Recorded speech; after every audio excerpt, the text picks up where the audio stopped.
Morning students. Now we are going to study our new phylum chordata. ये जो term chordata है ये originate हुई है दो वर्ड से ग्रीक लैंग्वेज के कोर्डा एंड आटा। जो कोर्डा है इसका मतलब होता है अ थिंग स्ट्रिंग, आटा का मतलब होगा टू हैव। ओवरऑल अगर हम मीनिंग देखते हैं कोर्डेटा का तो इसका मतलब होता है एनिमल्स हैविंग नोटोकोड। जो कोर्डेट्स है वो ऐसे एनिमल्स है जिनके अंदर नोटोकोड प्रेजेंट है किसी भी स्टेज पे of their life span. According to taxonomist जो 90 to 95% एनिमल्स है वो है non chordates of the total animals present on earth, and rest of the 3 to 5% animals are chordates. In chordates, species with maximum living animals belong to Pisces group and with minimum living species belong to Mammalia group. You can see in the diagram about the chordata characteristics: nerve cord, notochord, postanal part, gill slits. Now we will talk about fundamental characters of notochords. जो fundamental characters है सबसे पहला है presence of notochord और Korda डोर्सालिस। Embryonic stage के अंदर solid road like structure present होता है just below the nerve code and above the alimentary canal, इसको कहते हैं नोटोकोड। जो नोटोकोड है वो एक्सटेंडेड रहता है from the anterior end to the posterior end of the body at the dorsal surface. जो नोटोकोड है ये मीजोडर्मल है ओरिजिन में, ये बनाता है प्राइमरी एंडोस्केलेटन जो कि बॉडी को सपोर्ट देता है। प्रोटोकोर्डेटा ग्रुप के अंदर जो नोटोकोड है वो रिप्लेस नहीं होता है वर्टिब्रल कॉलम से, लेकिन वर्टिब्रेटा के अंदर ये रिप्लेस हो जाता है बाय द बैकबोन और वर्टिब्रल कॉलम इन अडल्ट्स। इसके वेरियस ग्रुप्स के बारे में हम अपने आगे कमिंग वीडियो में के अंदर पढ़ेंगे। ठीक है, अभी के लिए आपको इतना ही याद रखना है कि प्रोटोकोर्डेटा ग्रुप के अंदर नोटोकोड रिप्लेस नहीं होता है वर्टिब्रल कॉलम से, जबकि वर्टिब्रेटा के अंदर ये रिप्लेस हो जाता है बाय द बैकबोन और vertebral column in adults.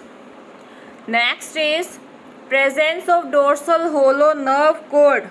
Chordates के अंदर जो सेंट्रल नर्वस सिस्टम है वो सिचुएटेड होता है eight the dorsal surface of the body. In animals के अंदर जो सिंगल होलो ट्यूबुलर नर्व कोड है ये प्रेजेंट होता है बॉडी वॉल के नीचे and just above the notochord, और नोटोकोड के जस्ट ऊपर। जो नर्व कोड है ये एक्टोडर्मल होता है ओरिजिन में। You can see in the diagram notochord कहाँ प्रेजेंट है, नर्व कोड कहाँ प्रेजेंट है। Alright, next is presence of paired pharyngeal gill slits. हर एक कोर्डेट के अंदर paired lateral gill clefts present होते हैं फेरिंग्स की वॉल्स के अंदर रेस्पिरेशन के लिए उसकी लाइफ स्पैन के किसी भी स्टेज में हो सकती हैं। ठीक है, एक्वेटिक कोर्डेट्स जो कि पाइसिस होते हैं और जो लोअर कोर्डेट्स है उनमें जो फेरेंजियल गिल क्लेफ्ट्स होते हैं ये through out there life span present होते हैं रेस्पिरेशन के लिए।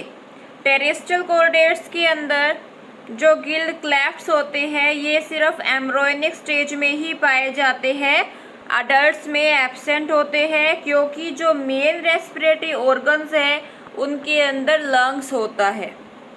Next is post anal tail. Chordates के अंदर टेल अगर प्रेजेंट है तो वो post anal part of the body में प्रेजेंट होता है। You can see in the diagram post anal part, इस रीजन में टेल प्रेजेंट होगी। अगर होती है तो टेल रिड्यूस हो जाती है या एब्सेंट होती है बहुत से अडल्ट कोर्डेट्स के अंदर। Okay, so now it's turn to study about the differences between chordates and non-chordates. For chordates के अंदर नोटोकोड प्रेजेंट होता है, नॉन chordates के अंदर नोटोकोड एब्सेंट होता है। chordates में सेंट्रल नर्वस सिस्टम डोर्सल होगा होलो एंड सिंगल रहेगा। नॉन कॉर्डेट्स में सेंट्रल नर्वस सिस्टम वेंट्रल होता है, सॉलिड होता है एंड डबल होता है। कॉर्डेट्स के अंदर जो फेरिंग्स होगा वो परफोरेट होगा bye gill slits. Non chordates में गिल स्लिट्स एब्सेंट होते हैं। कॉर्डेट्स के अंदर हार्ट वेंट्रल होता है इन पोजीशन। नॉन कॉर्डेट्स में ये डोर्सल होता है या लेटरल इन पोजीशन होता है अगर प्रेजेंट होगा। कॉर्डेट्स के अंदर पोस्ट एनाल पार्ट या टेल प्रेजेंट होती है। नॉन कॉर्डेट्स के अंदर अगर टेल प्रेजेंट होगी तो वो प्री एनाल पार्ट होगा, पोस्ट एनाल टेल एब्सेंट होती है। ठीक है, इसके अलावा जो कॉर्डेट्स होते हैं ये बाइलेटरली सिमेट्रिकल होते हैं, ट्रिप्लोब्लास्टिक होते हैं, सिलोमेट होते हैं। इनके अंदर organ system level of organization पाया जाता है और इनके पास क्लोज सर्कुलेटरी सिस्टम होता है। So that's enough for today. In our upcoming video, we will study about classification of chordata.